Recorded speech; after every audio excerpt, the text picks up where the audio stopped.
Allora, Renzo Mazzaro, un libro che sta avendo un certo riscontro, come dicevate voi prima, quali sono i punti qualificanti di questo volume? Beh, è il racconto di 20 anni di politica, di economia del Veneto e anche del carattere dei veneti. E quindi è la storia dei padroni del Veneto perché è la storia della classe dirigente che ha amministrato e ha distribuito i tanti denari pubblici provenienti dalle tasse che sono stati spesi e continuano ad essere spesi in questi anni e di chi ne ha beneficiato. Poi è anche un tentativo, diciamo, di in qualche modo presentare il Veneto in modo diverso, poiché l'editore è la Terza ed è un editore nazionale, quindi per quanto poco questo libro verrà letto in Italia, di presentare il Veneto in modo meno equivocato o meno soggetto a luoghi comuni di come siamo conosciuti abitualmente noi. Ecco, c'è qualche punto che riguarda nello specifico la provincia di Vicenza e diciamo, come posso dire, i poteri economici del Vicentino? Beh, nel libro si fanno tanti nomi e comunque, a parte gli assertori di un politico che ha avuto e che ha ancora un grande ruolo sia nella rappresentanza sia nella capacità decisionale, non solo in Vicenza ma nel Veneto. E poi si fanno anche i nomi di molte imprese, queste imprese che sono, beh, una fra tutte è stata la Gemmo, la Gemmo Impianti, Irene Gemmo è una delle titolari, che diventa presidente di Veneto Sviluppo e nel tempo stesso poi la Gemmo Impianti prende anche dei lavori, addirittura messi in appalto non direttamente da Veneto Sviluppo ma da società di proprietà 99,80 cos'era per cento di Veneto Sviluppo, cioè il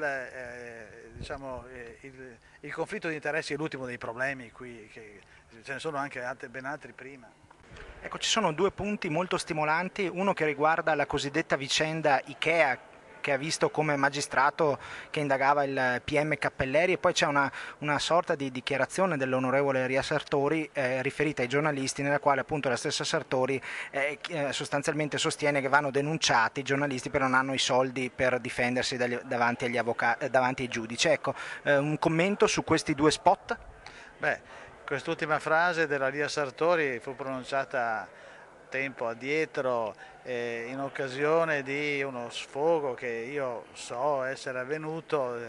perché era particolarmente infuriata da un articolo che poi le fu spiegato invece che poteva avere anche dei risvolti positivi perché c'è perfino una tesi piuttosto cinica, diciamo, ma che ha del vero nel giornalismo come in generale nella pubblicità, purché se ne parli. Ecco, purché se ne parli c'è anche chi l'ha fatta propria. In questo caso l'onorevole Sartori non la faceva propria, non successe nulla comunque in quella circostanza, era il segnale di un fastidio che in genere hanno i politici o i potenti quando ci presenta davanti a loro qualcuno armato semplicemente dalla penna biro, ma dalla voglia,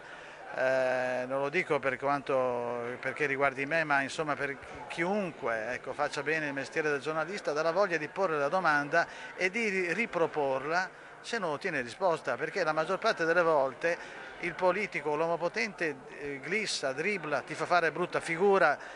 gioca molto, tenta di buttarla,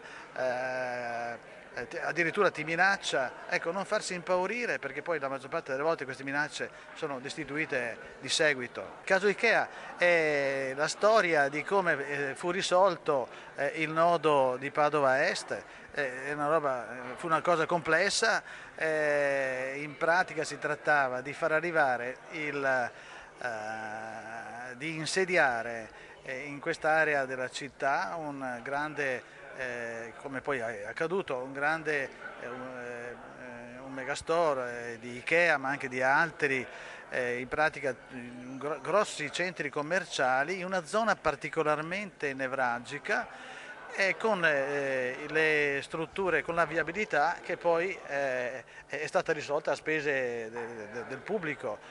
vuoi in parte del comune di Padova e per il resto dalle società autostradali, le quali si avvalgono dei pedaggi e ne consegue che abbiamo sempre pagato noi.